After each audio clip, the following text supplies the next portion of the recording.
Mateus capítulo 9, é um texto que está nos outros evangelhos chamados sinóticos, que são semelhantes, né?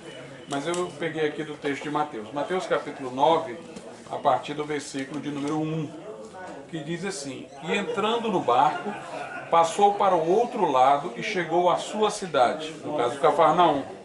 E eis que lhe trouxeram um paralítico, deitado numa cama. E Jesus, vendo a fé deles, disse ao paralítico: Filho, tem bom ânimo, perdoado-te são os teus pecados. E eis que alguns dos escribas diziam entre si: Ele blasfema.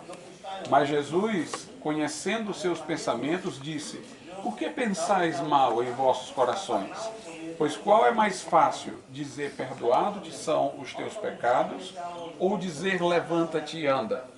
Ora, para que saibais que o Filho do Homem tem na terra autoridade para perdoar pecados, disse então ao paralítico: Levanta-te, toma a tua cama e vai para a tua casa. E levantando-se, foi para a sua casa. E a multidão, vendo isto, maravilhou-se e glorificou a Deus que dera tal poder aos homens. Uma coisa aqui importante nessa passagem, né, e acredito que duas grandes ações de Jesus em Cafarnaum que merecem consideração são essas, todas merecem, mas essas aqui em particular para o nosso objetivo hoje. Uma delas é essa, e a outra é em relação ao centurião. Daqui a pouco eu vou mostrar que relação pode ter uma com a outra. Mas o fato é que havia um paralítico, né, em Cafarnaum que os seus amigos queriam vê-lo curado. E Jesus estava dentro de uma casa, mas estava cheia a casa, repleta. Não havia como eles trazerem o paralítico ao encontro de Jesus. Então eles abriram o telhado, fizeram descer o paralítico.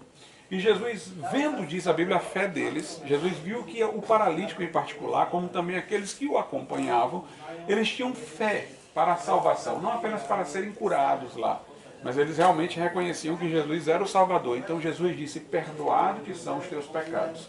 Nós temos aqui uma primeira grande lição, é que a salvação é única e exclusivamente pela fé. A Bíblia não diz que Jesus viu naquele homem que ele era melhor do que outros, não diz que ele viu naquele homem que ele era mais isso, mais aquilo, diz que ele viu a fé deles, viu a confiança dele em Jesus como Salvador. E com base nessa fé que ele depositou em Jesus como Salvador, Jesus diz: perdoado que são os teus pecados. Então o perdão de pecados é dado quando a gente crê em Jesus. Não é dado através de um rito, de uma cerimônia, de um procedimento, de uma forma de sacrifício.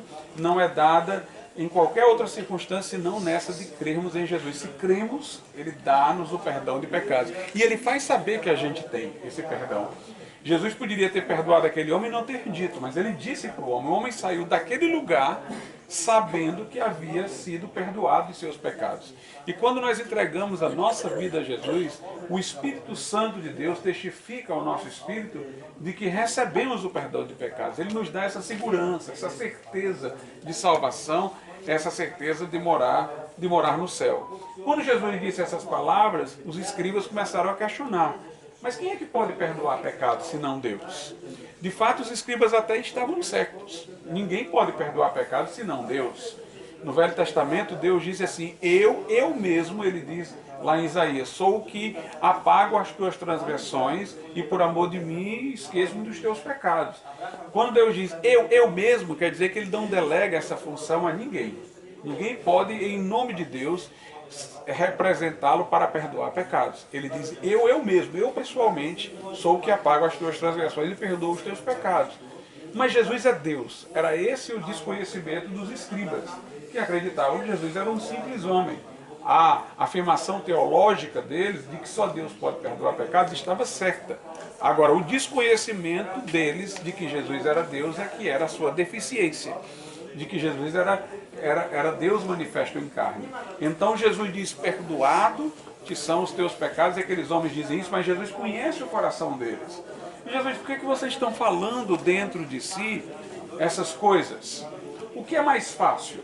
Eu dizer para este homem: perdoado que são os teus pecados, ou eu dizer levanta-te e anda?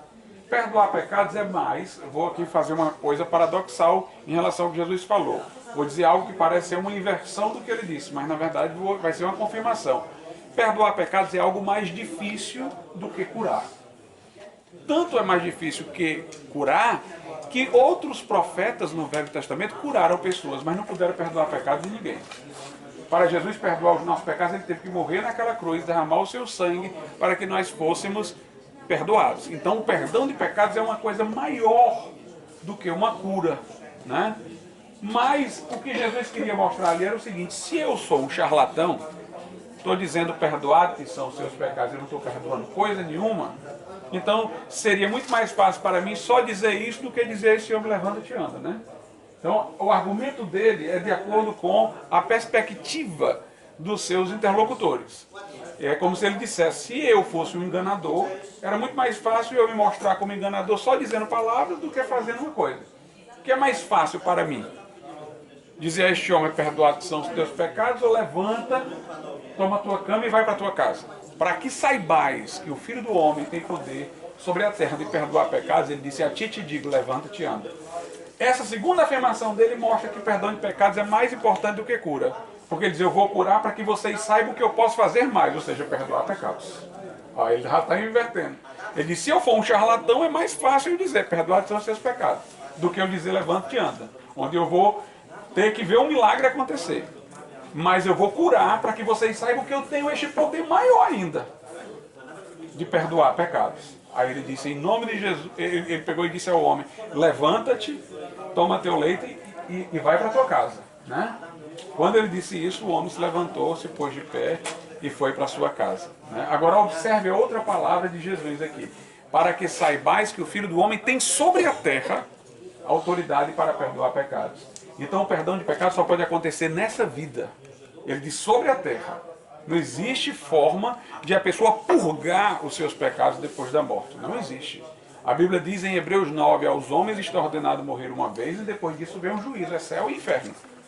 Jesus disse que tinha autoridade para perdoar pecados, mas disse que o lugar em que ele tinha autoridade para perdoar pecados era sobre a terra.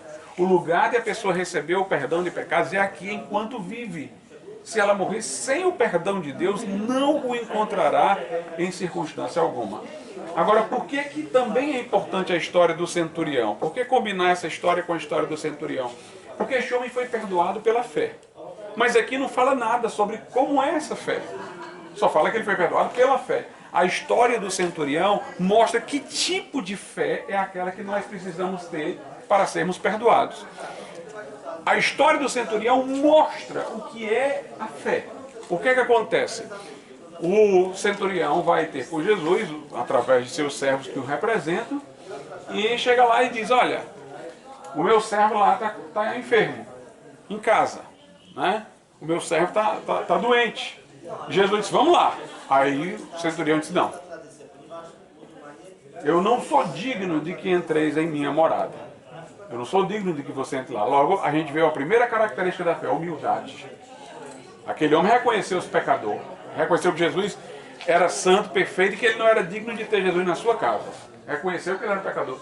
Eu não sou digno de que tu entre em minha casa. Mas, dize daqui uma só palavra, o meu servo será curado. Aí ele explica: porque eu sei o que é ter autoridade. Eu sou um centurião, eu tenho gente debaixo da minha autoridade, e eu também estou debaixo da autoridade de outros. E eu, quando digo para quem está debaixo da minha autoridade, vai, ele vai. Quando eu digo vem, ele vem. Então, dize daqui uma palavra e o meu servo será curado. O que é fé na Bíblia? É reconhecer a autoridade de Jesus sobre nós. A fé daquele homem Jesus é o seguinte: eu reconheço que a minha casa, a minha vida está debaixo da tua autoridade.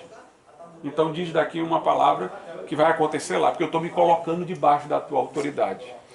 Ninguém pode ter Jesus como Salvador, essa é a grande verdade, sem tê-lo como Senhor. Confiar em Jesus como Salvador é confiar-se a Ele como Senhor. A verdadeira fé é aquela em que você entrega a sua vida para Jesus governar, acreditando que Ele vai governar para a sua salvação. Jesus não vai levar para o céu nenhuma vida que Ele não possa governar. Então, a nossa fé não é uma fé que nos faz descompromissados com Ele. É aquela fé pela qual nós colocamos a nossa vida, a partir daquele momento, debaixo da autoridade dEle, para que Ele seja o governante, para que Ele seja o regente, para que Ele seja o Senhor. É sendo o Senhor da nossa vida que Ele será também o nosso Salvador. Amém?